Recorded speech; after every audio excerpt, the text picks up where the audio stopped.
Sling shot यानी गुलेल है, और ये भी एक स्लिंग शॉट है, पर ये कंक्रीट ब्लॉक्स को भी छेद सकता है।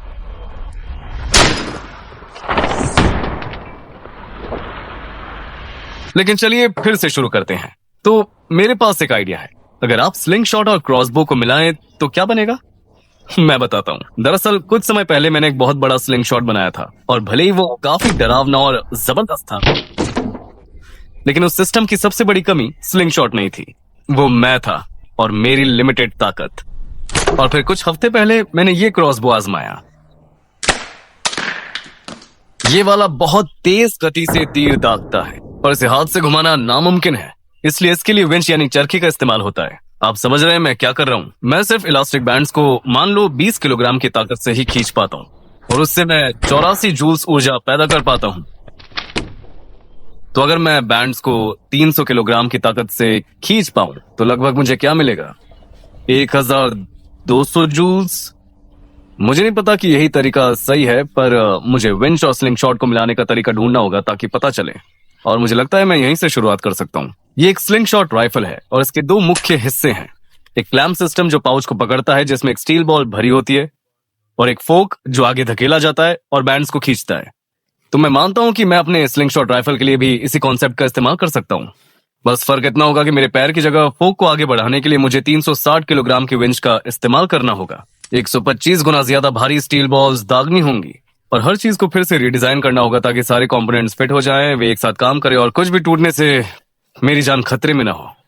और मुझे नहीं पता कि ये कैसे करना है। सच कहूं तो ये कोई नई बात नहीं है। मेरा मतलब हर बार कुछ बनाते समय मुझे मुश्किल से पता होता है कि मैं क्या कर रहा हूँ, लेकिन इस बार कुछ अलग है। मैंने दंगा नियंत्रण पुलिस की तरह कपड़े पहनकर एक स्लिंग शॉट का टेस्ट किया था, जो मैं सोच रहा हूँ उससे 10 गुना कम ताकतवर था। इसलिए मुझे पता होना चाहिए कि मैं क्या कर रहा हूँ। मुझे पढ़ाई करनी होगी, हर हिस्से को सही तरीके से डिजाइन करना होगा ताकि किसी भी खतरनाक स्थिति से बचा जा सके। मैंने 3 दिन कुछ नहीं किया, मोटिवेशन नहीं मिल रहा था, बस कभी कभी रैंडमली स्लिंग शॉट वीडियो देखता रहता था। और जानते हो क्या हुआ? वो वाकई काम कर गया। ठीक है, इसे देखो, कैम्प इंजीनियरिंग। मुझे नहीं पता तुम कौन हो, पर मैं शुक्रगुजार हूं कि तुम मौजूद हो। इस आदमी ने सच में एक winch powered slingshot cannon बना दिया है, और ये वाकई जबरदस्त है। और भले ही मैं अपना विंच पावर्ड स्लिंग शॉट हाथ में पकड़कर रखना चाहता हूं, जैसे एक क्रॉसबो की तरह, तो सिस्टम शायद काफी अलग होगा। मैं इस वीडियो से बहुत कुछ सीख सकता हूं कि अब मैं सच में मानता हूं कि मैं इसे कर सकता हूं। तो मैंने अनुपात ठीक करने के लिए कुछ स्केचेस बनाना शुरू किए, और फिर मैंने खरीदे हुए विंच के डायमेंशंस के आधार पर स्लिंग शॉट का 3D मॉडल बनाया। और ये करने में मुझे 3 हफ्ते लगे, और 3 हफ्तों में मेरा मतलब रातें भी शामिल है। इतना समय इसलिए लगा क्योंकि मैंने पहले कभी 3D मॉडल नहीं बनाया था। खैर, अब लगता है मैं तैयार हूं।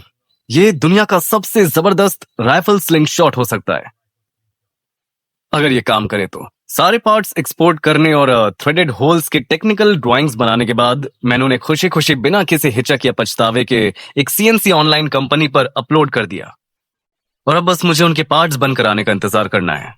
मुझे उम्मीद है पार्ट्स एक साथ फिट हो जाए, वरना मैंने सच में काफी नुकसान कर दिया होगा। मैं पछताऊंगा।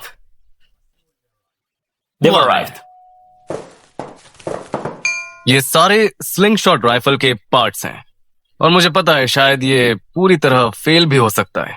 फिर भी मुझे इस बात की बहुत उत्सुकता है कि शायद यह सच में काम कर जाए। यहाँ बहुत सारे पार्ट्स हैं, तो मैं बताऊंगा कि स्लिंग शॉट कैसे काम करता है, और मैं उन्हें असेंबल करते हुए हर कंपोनेंट का फंक्शन समझाऊंगा। शुरुआत स्लिंग शॉट की रीड से करेंगे। ये एक स्टेनलेस स्टील प्रोफाइल है जो अभी 3 मीटर लंबा है। आमतौर पर स्लिंग शॉट जितना लंबा होता है उतना बेहतर होता है। लंबे बैंड्स का मतलब लंबा एक्सेलरेशन लेंथ और प्रोजेक्टाइल्स की ज्यादा स्पीड होती है, मगर इसे पकड़कर रखना है, इसलिए मैं इसे 1.6 मीटर तक कट कर रहा हूं। और चूंकि मैं बाकी कंपोनेंट्स इसी पर माउंट करूंगा, इसलिए मैं कनेक्शंस के लिए सभी होल्स ड्रिल कर रहा हूं। और ये स्लॉट जहां मैं ट्रिगर लगाने वाला हूं। फिर मैंने इसे साफ किया, पेंट किया, और अब ये ऐसा दिखता है। अब यहाँ कई होल्स हैं, ठीक वही जहां मैं विंच माउंट करूंगा, ताकि कुछ भी टूटे नहीं और स्लिंग शॉट का वजन भी बैलेंस रहे। मैं 2 सपोर्ट प्लेट्स लगाऊंगा, एक स्टील प्रोफाइल के ऊपर और एक स्टील प्रोफाइल और विंच के बीच। आसान भाषा में ऐसे। ये दोनों प्लेट्स मुझे एक्सटर्नल केज भी माउंट करने में मदद करेंगे। मुझे अभी इन्हें सैंड और पेंट करना बाकी है, जैसे एडजस्टेबल चीक रेस्ट जो 3D प्रिंटेड भी है, पर मैंने अभी उनके रंग नहीं चुने, इसलिए पहले मेटल पार्ट्स पर ही काम कर रहा हूँ। अब मैं चेसी का सेंट्रल पार्ट माउंट कर रहा हूँ और इसके लगते ही मैं ट्रिगर और क्लैम्प सिस्टम इंस्टॉल कर सकता हूँ, जो मुझे बहुत दिलचस्प लगते हैं और इन्हें डिजाइन करने में मुझे लगभग 2 दिन लगे। ट्रिगर एक एल्यूमिनियम का टुकड़ा है जो एक स्मूथ बोल्ट के चारों ओर घूमता है और चेसी के अंदर मैंने जो स्प्रिंग लगाया है उसकी वजह से ये अपनी जगह वापस आ जाता है। और ट्रिगर मैकेनिज्म पूरा करने के लिए मैंने ये 2 स्टेनलेस स्टील क्लैम्प्स बनाए। ये पाउच को पकड़ पाएंगे जिसमें एक स्टील बॉल भरी होगी और जैसे ही मैं ट्रिगर दबाऊंगा ये उसे छोड़ देंगे। अब उन्हें घूमने और खुलने के लिए और साथ ही स्लिंग शॉट पर उन्हें स्थिर रखने के लिए मैंने ये 2 छोटे एलिमेंट डिजाइन किए। ये कैप्स एक छोटी सी गैप छोड़ते हैं जो क्लैम्प्स को घूमने देता है पर उन्हें वर्टिकल रूप में हिलने नहीं देता। और चूंकि मैंने कैप्स के नीचे 3 बहुत पतले वॉशेस भी लगाए हैं, क्लैम्प्स बिना ज्यादा फ्रिक्शन के आसानी से घूम सकती है, यहां तक कि बॉटम प्लेट के अगेंस्ट भी। ट्रिगर दोनों क्लैम्प्स को बंद रखता है, पर जैसे ही आप इसे खींचते हैं क्लैम्प्स घूमने के लिए फ्री हो जाती है और इलास्टिक बैंड्स के खिंचाव की वजह से वे खुलकर पाउच और उसके अंदर वाली स्टील बॉल को छोड़ देंगी। ठीक है, चलो इसे आजमाते हैं। पाउच बनाने के लिए मैं एक 30 मिलीमीटर की स्टील बॉल को कपड़े के टुकड़े में रख रहा हूं, तो अगर मैं अभी इसे खींचूं तो ये नहीं खुलना चाहिए। ठीक है, ये नहीं खुला, पर अगर मैं खींचते हुए ट्रिगर दबाऊं तो ये खुल जाना चाहिए। ठीक है, ये काम कर गया, पर मुझे लगता है कि मैंने गलती की। क्लैम्प्स तो अच्छी तरह खुले, पर समस्या यह है कि ट्रिगर खींचने में बहुत जोर लगा।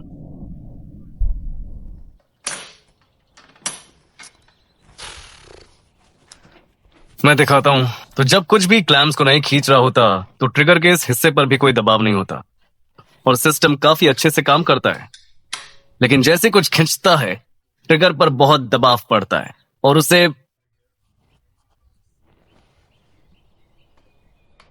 दबाना बहुत मुश्किल हो जाता है। थोड़ी देर के लिए मैं घबरा गया था। मुझे लगता है मैं समझ गया। मुझे लगता है मैं ट्रिगर को थोड़ा बदलकर समस्या सुलझा सकता हूं। अगर मैं इसे दोनों ओर से और ज्यादा गोल कर दूं तो मेरा मानना है कि फ्रिक्शन काफी कम हो जाएगा और इसे खींचना बहुत आसान हो जाएगा। तब तक मैं WD-40 इस्तेमाल करके देखता हूं कि ये काम करता है या नहीं। और सच में इससे काफी मदद मिली। समस्या सही तौर पर ठीक करने के लिए मैंने ट्रिगर के ऊपर वाले हिस्से को भी फिर से आकार दिया और अब मैं उसे टेस्ट करूंगा कि क्या इसने वाकई फर्क डाला है। 30 मिलीमीटर टेस्ट, ये पहले की तुलना में बेहतर तरीके से बंद होता है और सबसे महत्वपूर्ण बात, ये बहुत आसानी से खुलता है।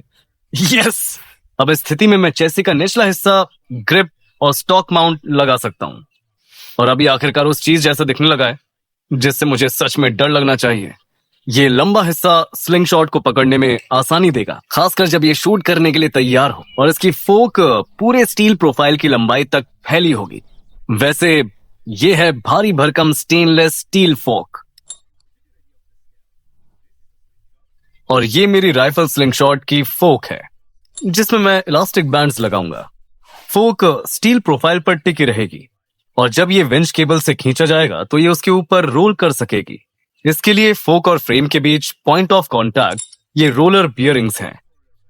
ये फ्रिक्शन को न्यूनतम कर देंगे और फोक को बैंड्स को आसानी से खींचने देंगे। अब 3D प्रिंटेड पार्ट्स लगाने से पहले मुझे जो आखिरी स्ट्रक्चरल एलिमेंट इंस्टॉल करना है, सब कुछ विंच केबल से कनेक्ट करने और बैंड्स व पाउच इंस्टॉल करने और फिर टेस्ट करने से पहले, वो है पुली व्हील। इसे स्टील प्रोफाइल के अंत में लगाने के लिए मैं स्टेनलेस स्टील एलिमेंट का इस्तेमाल कर रहा हूँ, एक स्मूथ बोल्ट के साथ, ताकि व्हील विंच केबल को स्लाइड करने दे सके। इसके ऊपर मैंने एक एल्यूमिनियम का पीस भी डिजाइन किया है जिसमें एक पिकेटिनी रेल है जिस पर मैं बायपॉड माउंट करूंगा और इस तरह स्लिंग शॉट के ये सारे स्ट्रक्चरल एलिमेंट्स अब जगह पर लग चुके हैं और मुझे विश्वास नहीं हो रहा ये सच में तैयार हो रहा है। और अब मैं 4 मिलीमीटर विंच केबल इंस्टॉल कर सकता हूँ। ये केबल चेसिस के अंदर से ट्रिगर के पास से पुली व्हील के चारों ओर से जाती है और अब मैं इसे फोक से जोड़ रहा हूँ।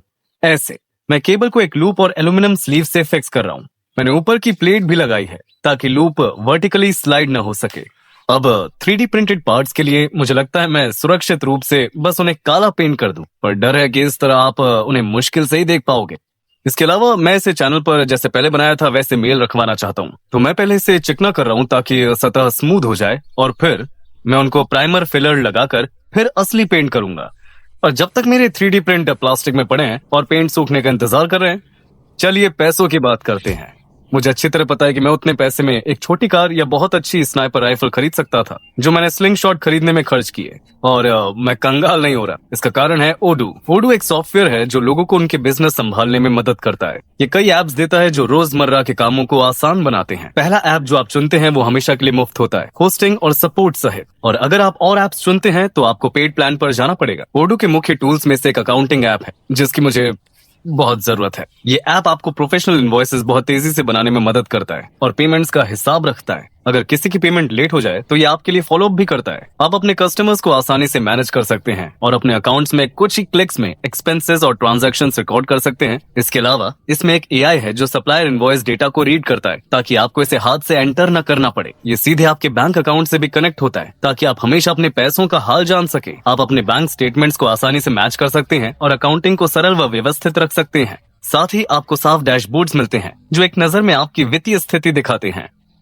मैं एक वन मैन टीम हूँ, लेकिन ये सब करना पड़ता है। मुझे अकाउंटिंग वाले काम बिल्कुल पसंद नहीं है, खासकर इस वीडियो के लिए, क्योंकि ये मुझे उदास कर देता है। पर ओडो इस प्रोसेस को बहुत स्मूथ और सिंपल बना देता है, इसलिए मैं इसे जरूर रेकमेंड कर सकता हूँ। मैं डिस्क्रिप्शन में लिंक छोड़ रहा हूँ ताकि आप खुद ट्राई कर सके। और आपका पहला स्टेप पूरी तरह फ्री है, तो एक बार इस्तेमाल करके देखो। इस वीडियो को बनाने के लिए ओडो का धन्यवाद। वैसे अब प्राइमर सूख चुका है और मैं असली पेंट लगा सकता हूँ और उसे भी सूखने दे सकता हूँ। और इंतजार करते हुए मुझे इस निर्माण के सबसे नाजुक और खतरनाक हिस्से का ध्यान रखना है। सबसे जरूरी चीजें हैं इलास्टिक बैंड्स और स्टील बॉल के लिए पाउच। अब इलास्टिक बैंड्स को एक बैटरी की तरह सोचिए। जब आप उन्हें खींचते हैं आप उनमें ऊर्जा स्टोर कर रहे होते हैं, और अगर स्टोर्ड एनर्जी का फॉर्मूला खींचने की लंबाई से आधा फोर्स है, जिसके बारे में मैं पूरी तरह श्योर नहीं हूँ क्योंकि मेरा सिस्टम करीब 250 केजी की शक्ति से खींच सकता है और मेरी स्लिंग शॉट राइफल का ड्रॉ लेंथ लगभग 1.1 मीटर है।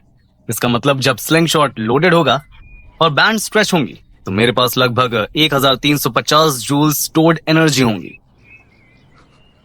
फिर जब आप बैंड्स छोड़ते हैं स्टोर्ड एनर्जी काइनेटिक एनर्जी में बदल जाती है और रबर इस प्रक्रिया में लगभग 25% खो देता है। तो मेरे पास खेलने के लिए लगभग 1000 जूल्स ही बचेगा और मुझे सबसे अच्छा तरीका ढूंढना है कि वो एनर्जी बैंड से प्रोजेक्टाइल्स तक कैसे ट्रांसफर हो। और ये काफी पेचीदा काम है। अगर मैंने बॉल के वेट के मुकाबले बहुत ज्यादा रबर इस्तेमाल किया तो शूट के बाद बॉल बस उड़कर चली जाएगी, जबकि बैंड्स अभी भी फड़फड़ा रही होंगी और खिंच रही होंगी और बॉल को पर्याप्त देर तक पुश नहीं कर पाएंगी। और अगर मैंने बहुत कम रबर रखा तो बैंड बॉल्स के वेट को तेजी से धक्का नहीं दे पाएंगी। तो यहाँ मैं थोड़ा गैस कर रहा हूँ कि सब कुछ अच्छी तरह हो जाए। मैंने 3 अलग स्टील बॉल्स के लिए 3 कॉन्फ़िगरेशंस बनाए हैं और मुझे नहीं पता कि मुझे इससे कितनी एनर्जी मिलेगी। मेरा एक अंदाजा है, पर थ्योरी मुझे सिर्फ एक सीमा तक ही आगे ले जा सकती है। मुझे इसे टेस्ट करना होगा, देखना होगा क्या होता है और वहां से एडजस्टमेंट्स करने होंगे। पता है ये थोड़ा पागलपन जैसा है कि 2 साल पहले मुझे लगता था कि स्लिंग शॉट के लिए 10 जूल्स बहुत ज्यादा है। सोचिए अगर मैं कुछ ऐसा बना सकूं जो 100 गुना ज्यादा ताकतवर हो तो 1000 जूल्स।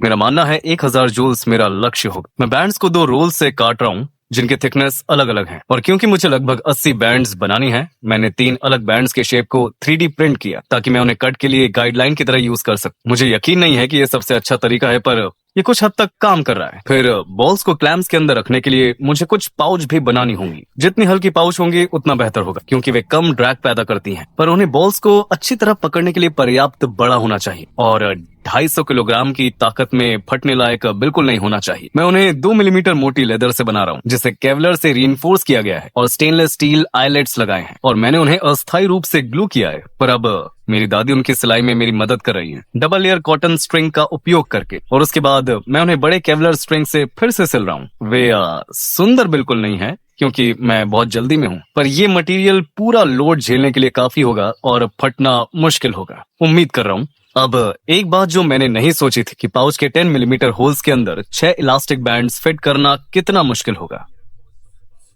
और ये एक सफर रहा है। फिर मैंने इसे आखिरकार बना ही लिया, पर मुझे यहाँ वाला कनेक्शन ज्यादा पसंद नहीं आया। मुझे लगता है ये बस स्लिप कर जाएगा, इसलिए मैं चीजें बदल रहा हूँ। मैं 2 बैंड्स को एक में जोड़ रहा हूँ, देखा जाए तो ऐसे, और फिर उन्हें सीधे पाउच से जोड़ने के बजाय मैं एक डायनीमा कॉर्ड इस्तेमाल कर रहा हूँ जो लगभग 3 टन पकड़ सकती है और मैं एक लूप बना रहा हूँ जो पाउच होस से जुड़ा होगा। इस तरह बैंड्स लगाना बहुत ही आसान होगा और चूंकि मुझे पता नहीं है कि ये इलास्टिक बैंड्स वाकई काम करेंगे या नहीं, इन्हें जल्दी बदल पाना बहुत कीमती है, खासकर अगर वे काम नहीं करेंगे तो। इस दौरान मैंने स्लिंग शॉट के आखिरी हिस्सों को भी पेंट किया और असेंबल किया, और ये वाकई वैसा नहीं निकला जैसा मैं उम्मीद कर रहा था। मैंने पेंट का काम जितना हो सके परफेक्ट करने की कोशिश की, जैसे मुझे कुछ साबित करना हो। समस्या ये रही कि मैं लगातार छोटी छोटी खराबियां ढूंढता रहा, और उससे मैं बहुत चिड़चिड़ा हो गया। तो फिर मैं एक पल के लिए रुककर समझा कि मेरा मकसद यहाँ परफेक्शन नहीं है, मेरा मकसद है दिलचस्प चीजें बनाना और मजा लेना। तो मैं ये चीज इसलिए बनाना चाहता हूँ ताकि खुद को याद दिला सकूं कि असल में क्या मायने रखता है। बेकार के लक्ष्य फिर कभी मजा खराब नहीं करेंगे।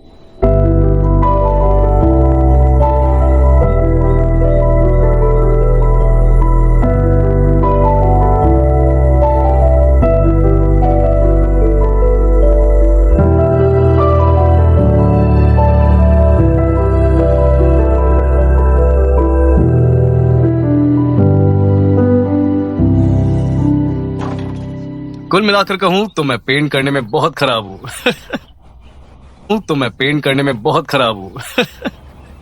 खैर 3 महीने से ज्यादा समय लगा, पर राइफल स्लिंग शॉट आखिरकार पूरा हो गया है, और लगता है अब इसे टेस्ट करने का समय आ गया है। देखते हैं काम करेगा या नहीं, और क्या मेरी इस तरह की ऊर्जा की भविष्यवाणी सही निकलेगी।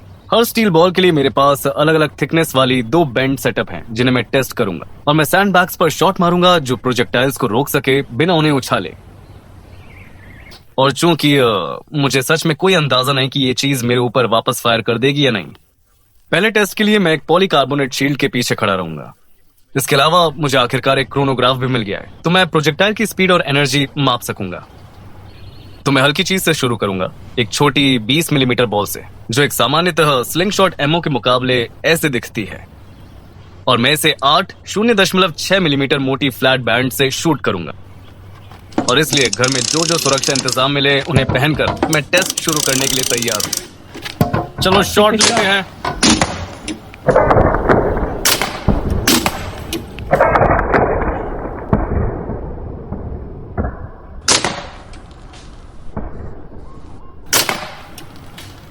और ये ऐसा लग रहा है जैसे चीज वाकई काम कर रही है।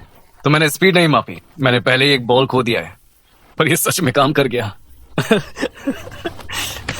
और अब मैं क्रोनोग्राफ को स्लिंग शॉट के पास रख रहा हूं और दूसरा शॉट ले रहा हूं, और ये काफी निराशाजनक है। ये मेरी अनुमानित स्पीड से आधे से भी कम है, और इसलिए ऊर्जा 1/4 रह जाती है। और फिर मैंने मोटे बैंड्स के साथ फिर से शूट किया, हालांकि ये थोड़ा बेहतर हुआ, 66.5। फिर भी ये संतोषजनक नतीजे से बहुत दूर है, कहीं कुछ तो गड़बड़ है। मेरा मतलब है सामान्य स्लिंग शॉट के लिए 79 जूल्स काफी जबरदस्त है, पर इस वाले के लिए बिल्कुल भी नहीं। रिलीज मैकेनिज्म काम कर रहे हैं, बैंड्स पूरी तरह फैल रही है, तो कुछ तो गड़बड़ है, मुझे बस नहीं पता कि वो क्या है। तो अब 30 मिलीमीटर बॉल की बारी है। शायद इस वाले की बात अलग हो, और आप निश्चित रूप से इसकी भारी ताकत महसूस कर सकते हैं। ये 195 जूल्स है, एक स्लिंग शॉट के लिए बिल्कुल पागलपन है, पर फिर भी मेरी भविष्यवाणी से बहुत कम है। फिर तीसरी कोशिश पर कुछ डरावना सा हुआ, किसी वजह से पाउच बीच से ही टूट गया,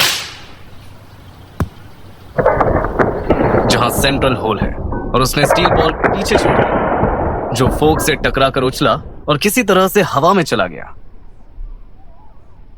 पर मुझे ये समझने में कितना समय लग गया कि बॉल उस जगह पर नहीं जा रही जहां उसे जाना चाहिए था। लगता है जब तक सब कुछ साफ नहीं हो जाता मैं शील्ड रख सकता हूँ। ठीक है, खैर मैंने इसकी उम्मीद नहीं की थी, मुझे लगता है ये यहाँ टकराया। खैर, तो इस ताकत को बढ़ाते हैं 35 millimetre steel ball 12 elastic bands के सेट के साथ।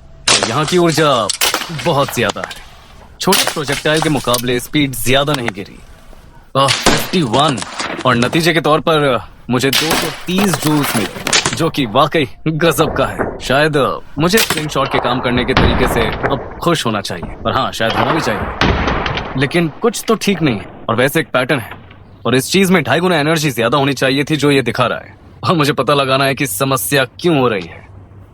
मैं बिल्कुल खुश नहीं हूं दोस्तों, मैं समझ नहीं पा रहा।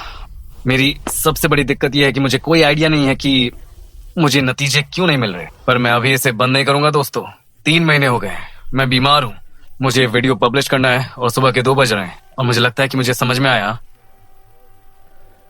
कि मैंने वाकई में अपने बैंड्स का ड्रॉ वेट मेजर ही नहीं किया था। अब मैं इसे मापूंगा। मैं उन 12 बैंड्स में से 4 ले रहा हूं जो मैंने 35 मिलीमीटर बॉल के लिए यूज किए थे। अगर 12 बैंड्स का ड्रॉ वेट 270 किलोग्राम था तो ये लगभग 90 किलोग्राम का होना चाहिए। ठीक है, तो मैं आपको दिखाऊंगा कि कहां से खींचना है जहां से प्रोजेक्टाइल होता है।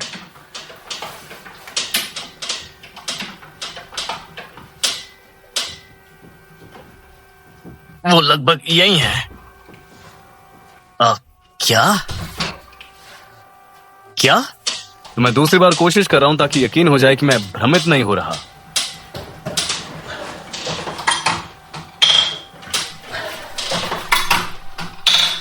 देवी और सज्जनों, मुझे लगता है मैंने समस्या ढूंढ ली है। तो हर साइड पर 2 बैंड्स हैं। 35 मिलीमीटर सेटअप में मैंने हर साइड पर 6 बैंड्स इस्तेमाल किए थे, तो मुझे 3 से गुणा करना होगा। सॉरी, रात के 2 बज रहे हैं।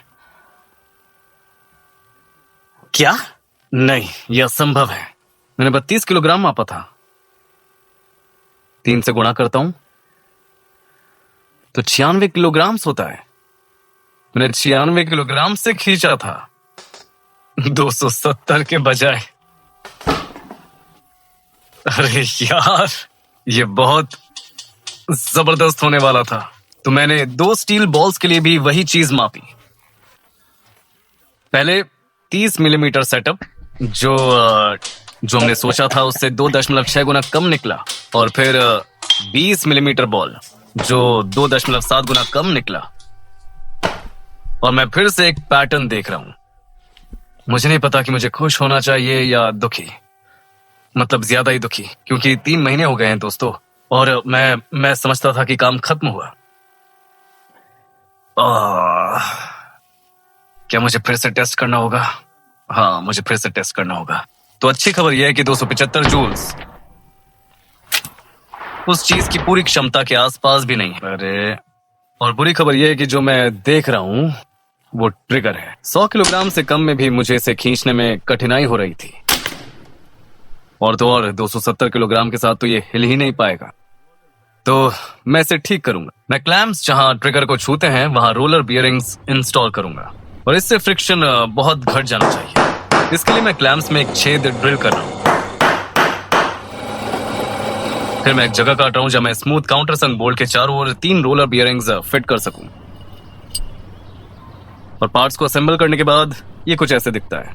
ये पता करने के लिए कि क्या ये रोलर बियरिंग्स वाकई फर्क डालते हैं, मैं वही टेस्ट दोहरा रहा हूं, और परिणाम ये आया कि क्लैम्प्स खोलने के लिए मुझे पहले से शायद 3 गुना कम दबाव लगाना पड़ रहा है। ये बहुत आसान हो गया। अब मैं एक्चुअल ड्रॉ वेट लक्ष्य तक पहुंचने के लिए नए बैंड्स भी तैयार कर रहा हूं, और इसके लिए मुझे बहुत सारे बनाने होंगे। 35 मिलीमीटर बॉल के लिए हर साइड पर 16 बैंड्स रखूंगा, 0.8 मिलीमीटर मोटाई वाली।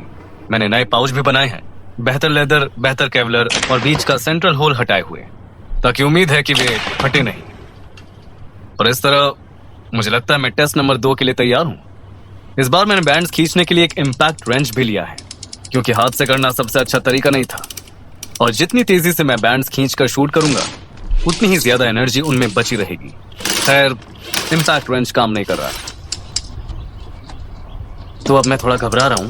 मैं रेंच को हैंडल से खींचने की फिर से कोशिश कर रहा हूं, लेकिन इस ड्रॉ वेट के साथ ये जाहिर तौर पर नामुमकिन है, और स्लिंग शॉट भी जबरदस्त तरीके से हिल रहा है। तो मैं और भी घबरा गया हूं, और बात बिगड़ी ही जा रही है। बैंड आधे तक खींचने पर भी मैं ट्रिगर खींच नहीं पा रहा। यार, ये तो फेल हो गया है, सच में बहुत बड़ा फेल है। पर मैं बैंड्स ऐसे नहीं कर सकता, तो मैं हैमर से ट्रिगर को मारकर बैंड्स छुड़ाने की कोशिश की। मुझे नहीं पता, लेकिन आपने कुछ ध्यान दिया? बैंड से धुआं निकल रहा था और आवाज भी बहुत जोरदार थी। तो मैं क्या कर रहा हूं, मैं घर जा रहा हूं। मैं एक लंबा विंच हैंडल लाऊंगा और एक वाइज पकड़ने के लिए भी। मैं ये करके ही दिखाऊंगा, मुझे फर्क नहीं पड़ता। 1 घंटा निकल गया और अब मैं वापस आया हूं। बस यही है, इस वीडियो में से सफल करने का यही मेरा आखिरी मौका है। तो ठीक है, कोशिश करते हैं। बड़े हैंडल ने बैंड्स खींचना संभव कर दिया है, जो आसान नहीं है पर संभव है। और अब मुझे ट्रिगर रिलीज करना है।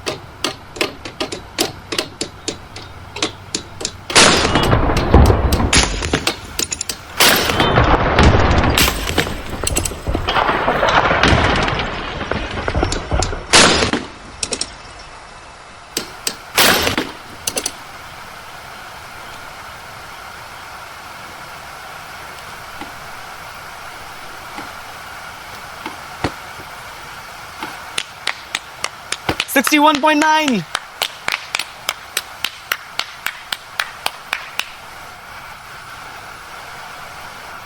हाँ, ये बेहतर है, सच में बेहतर है। हाँ ठीक है, 61.9। कितने जूल्स हैं ये 337.6 जूल्स की ऊर्जा है, और मुझे लगता है ये पहले से ही कंक्रीट ब्लॉक्स को छेद सकता है। ठीक है, मैं थोड़ा नीचे निशाना लगाऊंगा क्योंकि मैं रेत पर इम्पैक्ट देखना चाहता हूं, और फिर उसके बाद मेरे पास आपके लिए कुछ और है।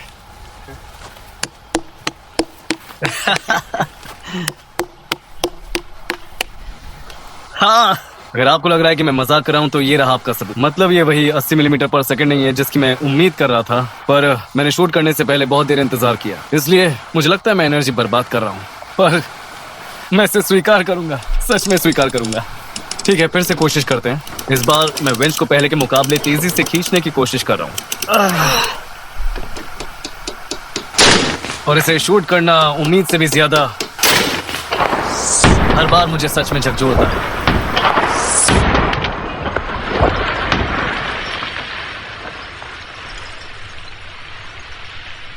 आपको पता है, पिछले 4 महीनों में मैं कई बार इस प्रोजेक्ट पर शक और पछतावा महसूस कर चुका हूं, लेकिन अब ये हर एक सेकंड के लायक लग रहा है।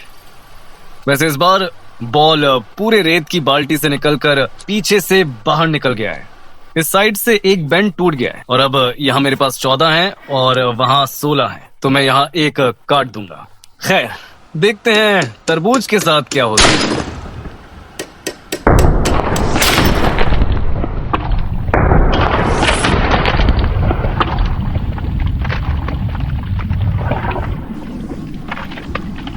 ये लगभग फट ही गया।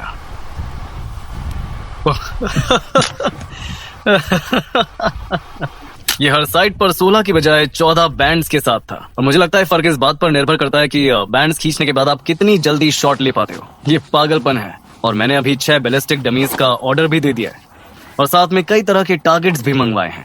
तो अगला वीडियो उसी के बारे में होगा, और इसे बनाने में मुझे 4 महीने नहीं लगेंगे। 4 महीने 1000 जूल्स अभी दूर है, लेकिन समय के साथ मैं वहां तक पहुंच जाऊंगा।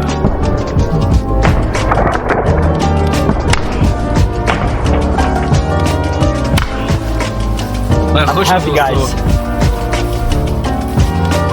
मैं खुश हूं। उम्मीद है आपको ये वीडियो पसंद आया होगा, तो इसी बात पे लाइक कर दे ताकि मुझे पता चले कि आप इसे पसंद करते हैं, और सब्सक्राइब कर ले ताकि आप अगला वीडियो मिस ना करें। जल्दी मिलते हैं एक और नए वीडियो के साथ।